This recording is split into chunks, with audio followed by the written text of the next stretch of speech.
It's time to talk about Las Vegas with Ira.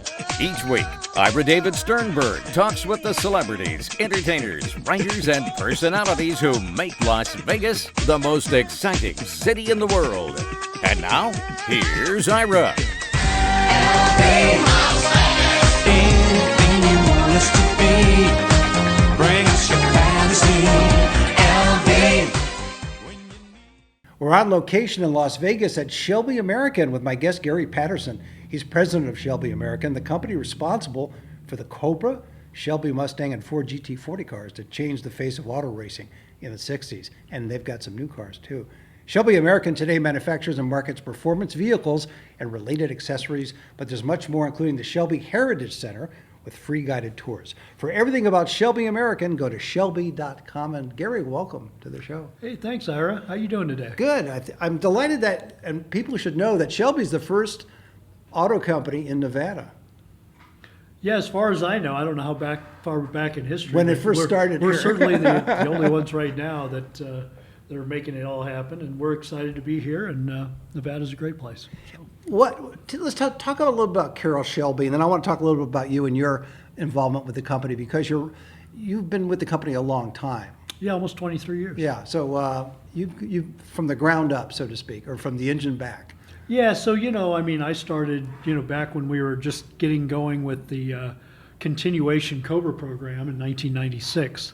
And, then once we got that going, people were like, well, if you're Carroll Shelby, and Carroll was still around back then, what if you could build a ground-up sports car? So we did the Shelby Series 1s. 1999 was officially the model year, but we did those, and it was really the only ground-up Shelby we ever did with Carroll around, and all carbon fiber body, honeycomb aluminum chassis, push rod style suspension. It was way ahead of its time. Still had some teething issues and stuff like that with the car, but it was fabulous. And once the car, you got it out there and you drove it on the track and things like that, people found out it was a whole lot more car than what they had thought about or heard rumors of, and because the chassis and stuff was fabulous. But, and then we got into, a lot of stuff when we got going with the Mustang programs again with the, Hertz rental car program in 2006. And Shelby GT program in 2007 and 8, and the KR program in 8 and 9. And, we do Shelby GTs, Shelby GTHs now. We've done more programs with Hertz. We've got a new rental car program now with Sixt, rental car company with a supercharged rental car. We can talk about all that in detail. We got into trucks. Carroll did performance pickups in 1989. A lot of people don't remember that, but it was really the first of the performance pickups. We started really doing those probably 6-7 years ago. Really strong the last 5 years. Shelby F-150, raised version, lowered version, Shelby Raptor. Trucks are actually the biggest part of our business right now. And then we have our performance parts business and so forth. So, there's a lot going on at Shelby. We still do heritage vehicles. We talked about the continuation Cobras earlier, but we still do GT40s and Daytona Coupes, and we do a continuation version of the Super Snake that we did in 67 on a 67 body, 68 KR, both a coupe and a fastback. A fastback and a convertible. So there's just all kinds of stuff going on at Shelby right now, and it's the best of times. And the interesting part about Shelby is that if you come down here, because we're here at your place, I say place, it's a little bit more than a place, Yeah. but there's so much going on, and I don't think people, because they tend to get distracted by everything else in Las Vegas, don't get a sense of what is actually here. Can you walk us through, in the sense of, if you walk in the front door, and first of all, there's of course the merchandise, which is always important for people. Right, and the cool thing is, and we're seeing this more and more, you go to shows and events, and or you're in the airport, you see them everywhere now. People are wearing Shelby gear, so hats and shirts and different backpacks or luggage or all kinds of things with the Shelby brand on it. So that's really good, and the team has done a great job of developing that merchandise, and so accessories for cars and I think things I heard like a that. Shelby just go by right now. Yeah. Well, that could happen. We do a little testing once in a Yes. while, performance I tunes think our and audience things probably like heard that. it. If they didn't, But, it was pretty good. the cool thing is you've got all that stuff right in the Heritage Center. So whether you own one or not, or whether you aspire to own one, you can walk away with Shelby gear, just like Harley Davidson and Ferrari and all those kind of things. And so we're seeing a lot of that. And so the mix of merchandise there is fabulous. And you can buy books and models and things that were, signed in the day. Those are very expensive because they're very limited because, Carol passed away 6 years ago. But if you look at, they've got a way to do this auto pen thing where they, you can send it away and they actually do a script that was his signature, but now it's electronically duplicated. Similar to what presidents do. Yeah, at the similar to White what House. presidents Yeah. do. So all that's out there and available, and it's exciting, and you can just get a whole host of things in there. But you also have the opportunity to take a guided public tour Monday through Friday at 10:30 and 1:30, and it's free. So we offer that, and it takes you through the Heritage Center. It talks to you a little bit about Carroll Shelby and his history and where he started and what got him, some fame and so forth. And then, the transition from racing cars to actually manufacturing cars and being a team leader for Ford Motor Company, which helped them win the championship at Le Mans in 1966 and taking Ferrari off the podium, which was really, really cool. And it was a big accomplishment. And so we talk about all those kind of things. We have examples of a lot of those vehicles in the Heritage Center, and then we walk you through that right on into the timeline where we're building cars and trucks today. And Yeah, that's pretty impressive. You don't realize until you go in and look at the expanse of that area where all the mechanics are working on stuff. Yeah, and the nice thing is, even without the guided tour, there's 3 very large windows that you can look through those windows and actually see cars being produced. Now, I will tell you that, especially in the summertime, we're working 410s. Guys come in at 4 in the morning and are leaving by 2:30. Because of the heat. Because of the heat. Yeah. So, we're really doing that. I think today's forecast is like 114. So it's toasty out there. But we have swamp coolers and stuff like that. We try to get the guys in and out, make a comfortable working environment for them. But you can actually see that whether you're part of that guided tour or not. Then the guided tour does actually take you out into the factory, just right at the entrance and pony wall, and you can kind of see there's probably a good run of, I don't know, maybe 50 yards where you can go out there and you can actually put your name on the wall and, sign the wall and say, I was here, which is kind of cool. Would you use a grease pen? We use typically just a felt marker like a Sharpie. I or thought something. grease because it was a Well, you like car. grease, and I'm sure it's Yeah. cars, but it gets messy. So we don't want that. Okay, but fair we enough. have thousands and thousands of those signatures out there already. So yeah, I mean that's kind of the quick 5,000 foot version of what you see when you get in here and so You forth. forgot one little item. What's the Those one little cars that are there? Well, the cars that are there are very Yeah. important, but we did the heritage cars that we showed, and we've got examples of those. We have the original 67 Super Snake on display right now, just sold for a couple $1 million at an auction. That Because Mustang. my wife Gina looked at some of those wonderful cars and wanted to buy one, and there's no price, and we figured We if- still accept cash. You do? Okay, Yeah, we good to still know. accept All right, so cash. people It's good come to in, know. when you come by, take a look at those cars. Yeah, but so we've got the old ones, Right. we've got the historic ones, and we've got the newer ones, and you can buy some of those too. Some of the stuff that we have for sale, immediately for sale within our showroom, were old company concepts and prototypes and things like that. So oftentimes they carry a little higher price, but you buy primarily the cars and trucks through the dealer network now that we have established with Ford Motor Company, and we have our own like little dealer network. So. Now, it's, that it's relationship pretty with cool. Ford goes back to the beginning, Yeah, doesn't by it? 1962. Right. And I want to get into that in our second part, but just a little bit more about your role in the company, because you've been here so long. That's not to say that you're 102 years old, but the point is Not you've quite. had the experience with the company. So you had an opportunity to really see it from the ground up. Carroll's influence on the company is still felt on a daily basis, is it not? Oh, absolutely. Tell us a little bit about his history and then the influence of him on the company. I think the really cool thing about this is Carroll Shelby was a car person. He loved cars from the time he was a kid. His dad had him out driving I think he had a Dodge, and the first time Carroll got the keys to himself on his own, he came back with a speeding ticket for over 80 miles an hour in a much slower speed zone, and so then his driving privileges were taken away. He wasn't driving for a the period of time. The farm tractor, was he, at that speed? I'm sure he drove a lot of things, but no, this was actually a sedan. So, but Carroll loved cars, and then he got to racing them, and he found that he was quite good at it. And that led to more and more rides, and eventually traveling all over the world to race cars. And he raced for Aston Martin and various different brands. MG, he won his first race in MG.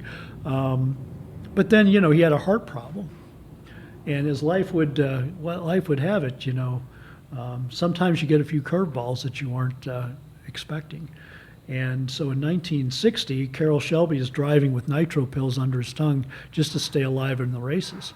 And he used to say, well, it just knocks your head off for about 2 laps. You go a little slower.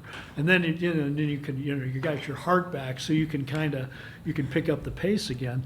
But the doctor said, this is just not in your best interest or anybody else to continue this racing thing. So in 1960, the doctor gave him that news, as well as a timeline where he said you might have 5 years to live. Okay, so he got some really bad news in 1960 that his days were numbered and they were limited, and most likely he'd live 5 years, and he lived 52 more. So clearly the doctor was wrong. Clearly the doctor was not only wrong, but he outlived most of them. So that's your greatest revenge, is Exactly. Actually just outlive them. But what that did too, though, is Carroll lived his whole life chips all in because he didn't think he had very long. And so then if he couldn't race them, he thought if he could build them. And so that's really where he got connected. And I'll make a longer story a little short. But he got connected with Ford Motor Company, and they supplied, some engineering and some engines and stuff like that. And then they had a lot of engineering that was done in-house. And Carroll had a great knack for attracting people that were really good experts in the field, or also motivating the common man to do extraordinary things. And Carroll was very good at those kind of things and putting the right team together. So he had Ken Miles and Phil Remington and all these guys that could do incredible things and so forth. And he's the only man to this day that won championships as a driver, as a manufacturer, and as a team leader. The only single man. Did in he the know world. that his legacy would continue He did. once he left? Yeah, so Carroll put people in place, such as myself and Vince and so forth. So now you got people, we're car people running a car company. So kind of look at How it that unusual. way. So which is unusual. So, but the cool thing is I'm a huge car enthusiast and a performance enthusiast all along. And Carroll knew that too. And I worked with Carroll for 16 years while he was alive. So, I certainly know what it's like to sit in the conference room with him and discuss about current product, future products, and so forth. But Carroll was a visionary, and he could see the future. I mean, he was doing performance pickups in 1989. I mean, who does that, right? And, Carroll was a remarkable man in that he was always on to the next thing. And when you think about it, that's good. But he had a team behind him. But he had a team behind him to do all those things. Right. In other words, as he went on to the next thing, the team would also take care of what was going on currently and You had working to. with him on the future as well. Yeah, you have to. So you have to, design and, manufacture and ship the current stuff while concurrently thinking about what's coming next.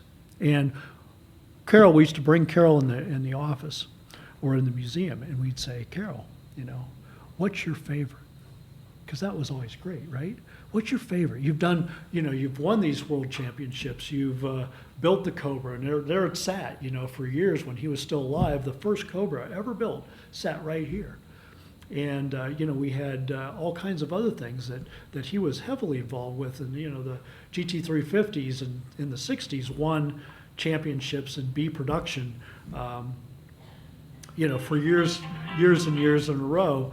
And Then the Shelby GT in 2007, 8, and 9. People don't remember this. They don't think about it, but it won F-Stock SCCA championships as well. So there's an older car, there's a newer car. There's the Shelby Super Snakes. Okay, so we had those whole things going on. And you got cars with, 800 horsepower. We had cars with 1,000 horsepower.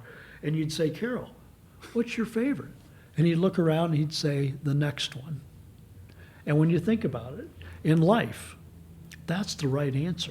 Whether you're talking about cars or trucks or things in general. What's your favorite? If you're not working on what's next, if you're not looking out the windshield and you're stuck in the rearview mirror, you've lost it. If you're driving in the rearview mirror, you got a problem. If you're looking out the windshield, that's your future. And that's what we do when we take Carol's mantra of, I'm Carol Shelby and performance is my business. And that's what he said in the 60s. We say we're Shelby American and performance is our business. And we don't define that by a particular powertrain, by a particular, it has to be a Mustang or a Cobra. That's why we recently expanded into trucks in the last, I noticed one of the trucks out there. It was just awesome. And that represents now 75 to 80% of our business is now trucks. Amazing. But if you look at America, what's going on in America? Cars are shrinking. Trucks are big. So, and it makes a lot of sense because you can use a truck year round. If you're a successful business person, you can write that truck off as part of your business expense. And, let alone the fact it's really cool. Yeah, right? And is. it gives you a serviceability thing. And people use it as a family car, whereas, years ago, a truck was only something you used on a farm. Yeah, you right? hauled stuff or you hauled stuff. hauled something. And by the way, they were not comfortable. And they had no creature comforts. It didn't have a radio a lot of Right. times, and you had roll-up windows. You know what? Get that out of your mind because the best of times and the good old days are today. So when we look at Shelby American today, we're doing the vintage and the heritage vehicles, but our primary focus and what really rings the bell is trucks and cars with performance that was nothing like it was in the 60s. So it's awesome. Let's take a break. My guest, Gary Patterson, he's president of Shelby American, based right here in Las Vegas.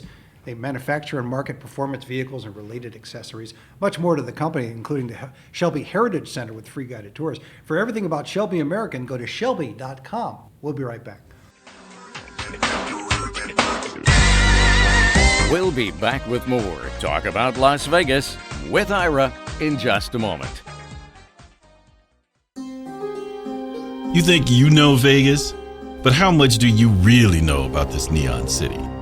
See the dark side of the bright lights at the Ma Museum, where you can explore how a tough little town transformed into a gaming metropolis with a little help from organized crime. You won't find these stories of lawbreakers and law enforcement, mob bosses and prosecutors anywhere else. The Ma Museum in downtown Las Vegas. More information at themobmuseum.org. Now let's get back to Talk About Las Vegas with Ira. Welcome back. I'm talking with Gary Patterson. He's president of Shelby American, the company responsible for the Cobra, the Shelby Mustang, and Ford GT40 cars that changed the face of auto racing in the 60s. But they're looking to the future. As he said in the first part, you're looking at the next project, always looking at the next project. So for everything about Shelby American, go to shelby.com. And you were talking about the influence, Gary, of Shelby and how it still permeates the company. You've been with the company a long time, and clearly your influence also permeates the building and the company as well. Right. You had an opportunity, you mentioned that you were working a lot with Shelby at the early stages, with Carol at the early stages. And, I'll rephrase this. You were mentioning how you were working with Carol while you had started with the company, and you had an opportunity to spend several years in the conference rooms and getting the sense of the man as well. How do you maintain the legacy and, as you say, look to the next project, keeping in mind what he was as a man and as a visionary? How do you do that as president? So I know it's an esoteric question. No, but I think it's a great question. So what we do is really focus on people, okay? We have to build the cars and trucks and performance machines that the people want. So, we look to our current owners, we look to past owners. We look to people that, are aspiring to get into a Shelby. So, and we talk to our people that help build them. We talk to vendors and suppliers and things like that, other car enthusiasts. The cool thing is we're car enthusiasts. So we listen. We got 2 ears, 1 mouth. Maybe we should use those ears. And Carol did that too. What do you want? And we build what they want. What they tell us is, we want a truck that's high performance. So we build a truck with high performance. And we want, what are the key product attributes within that they want?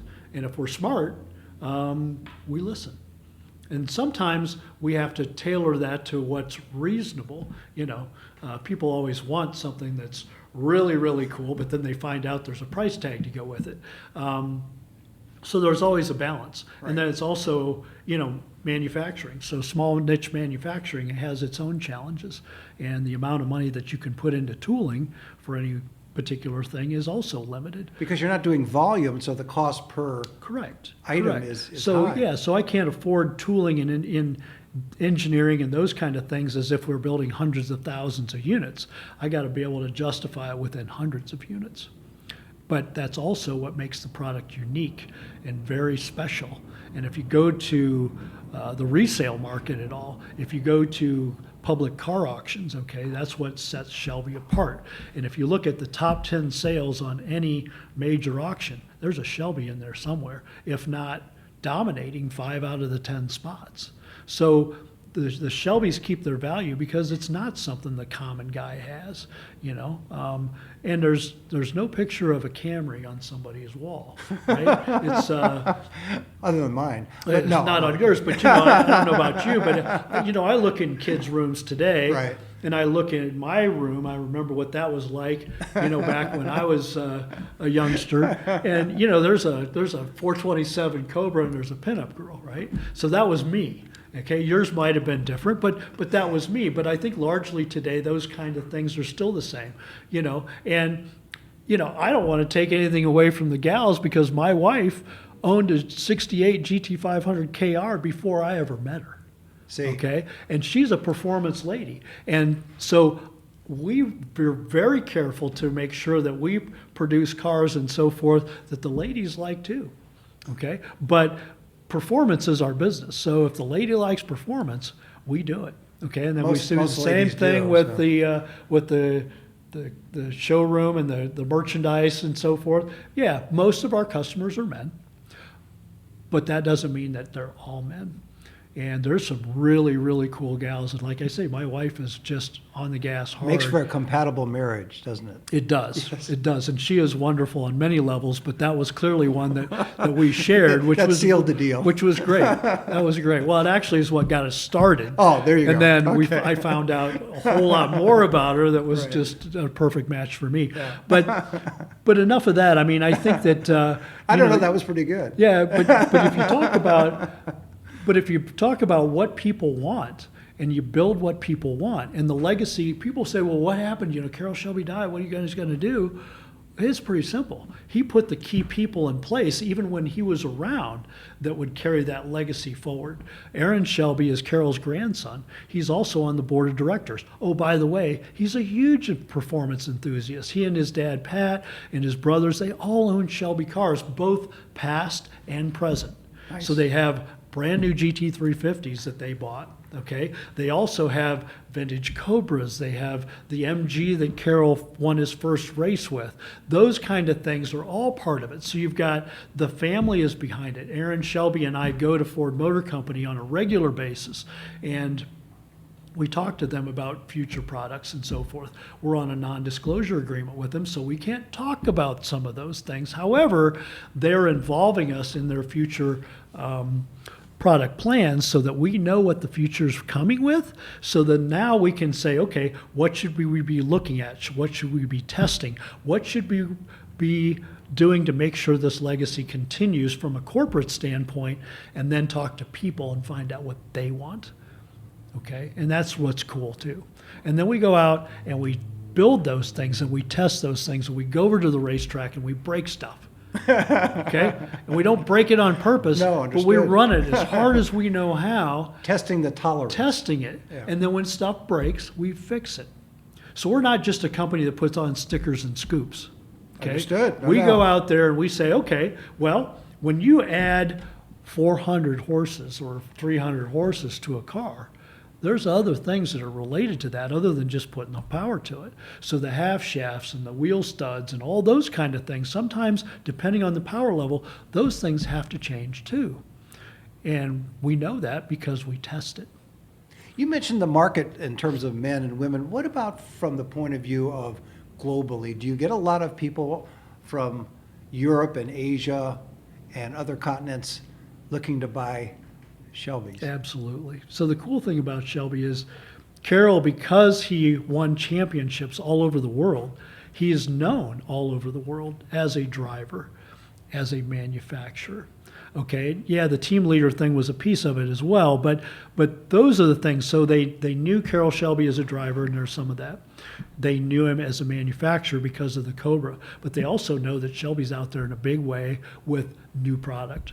Okay, whether it's licensed by Ford Motor Company and they build it at the Flat Rock assembly plant for the cars and the different truck plants for the trucks, we have an influence there. We make sure that all those kind of things fit the brand. It does. And then we have other things that we do, separately that we actually design and build here. So we don't just use other people's stuff and put it on a car typically.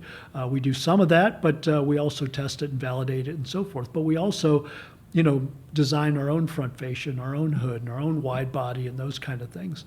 And then we may have it manufactured somewhere else because it really makes sense if you're going to do it on a repetitive basis on volume.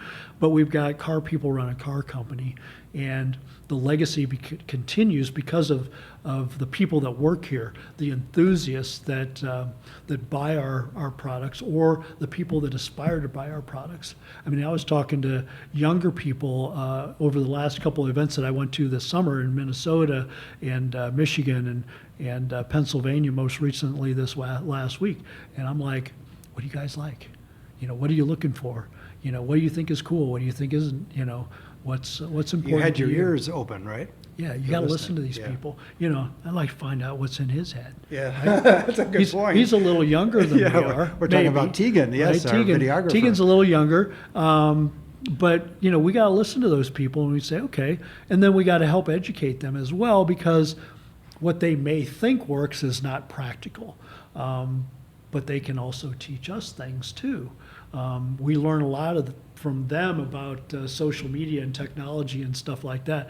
I'm still a guy that's looking for the dial on my phone, and if Yeah, it doesn't require if I coordinating work. can't, if Gary. I can't make it work, I find somebody that's his age and I go, here, fix this. Yeah, exactly. Right? I don't want to read the manual. I just want it fixed. Right? So I know my limitations. I know what I'm good at and what I'm not. Right. Okay? So I'm, I get that. But we have to listen, and the legacy is going to continue because of the people and what they want and what they like and so forth, and we better deliver on that promise. And there's a movie, I guess, coming out. There's a about movie that's Shelby. coming Are out. you guys involved with the movie? as far Nah, as not too licensing? much. Okay. And what I'll tell you about the movie is I think it's fabulous.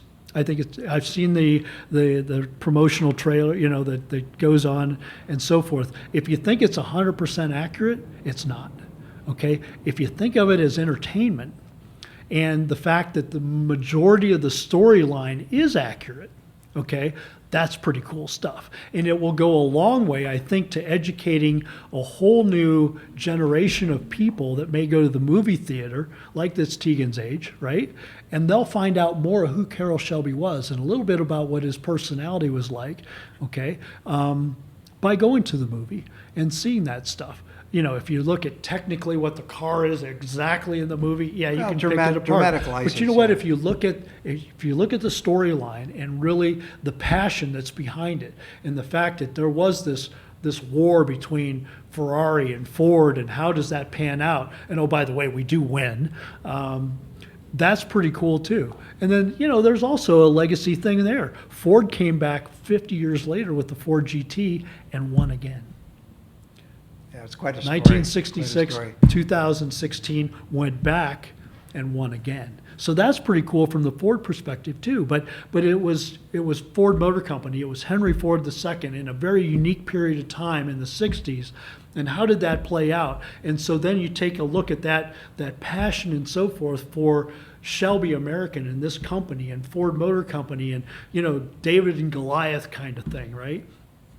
It's a pretty cool story. It is. So we're excited. Last question. Do you know the reason why Shelby decided to base themselves or locate themselves in Nevada, Las Vegas? Yeah, so Nevada made a lot of sense.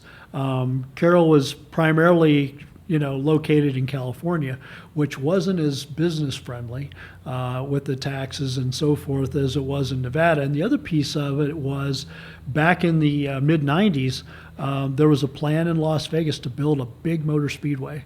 And Carroll always dreamed of having his factory right back in the speedway when we were doing a lot of R&D and so forth. And back then, that was pretty cool, and we did that. We had our factory located at the Las Vegas Motor Speedway for many years, from 1998 to November of 13. Not that I would know because I lived it, but we were located there. But then the business changed, and when the business changed, it was more important for us to have our facility, a larger facility, all in one box, except for storage, and in a location that was much closer to the Strip. Okay, so now it's close to where the people are and close to that. It makes it convenient. Otherwise, they thought we were, 2 states away. So, but really, it was a business decision to come from California to here and from Texas to here, and Nevada makes a lot of sense. Well, that's a great way to end it. My guest has been Gary Patterson, president of Shelby American, based right here, as we said, in Las Vegas. There's so much to the company, including the Shelby Heritage Center and, of course, the foundation, which we didn't touch on, but you can look it up on their website. So for everything about Shelby American, go to shelby.com. And Gary, thanks for being on the show. Hey, thanks, Ira. It's been a pleasure. Appreciate it. See you next time. All right. You've been listening to Talk About Las Vegas with Ira. Each week, Ira David Sternberg talks with the celebrities, entertainers, writers, and personalities who make Las Vegas the most exciting city in the world.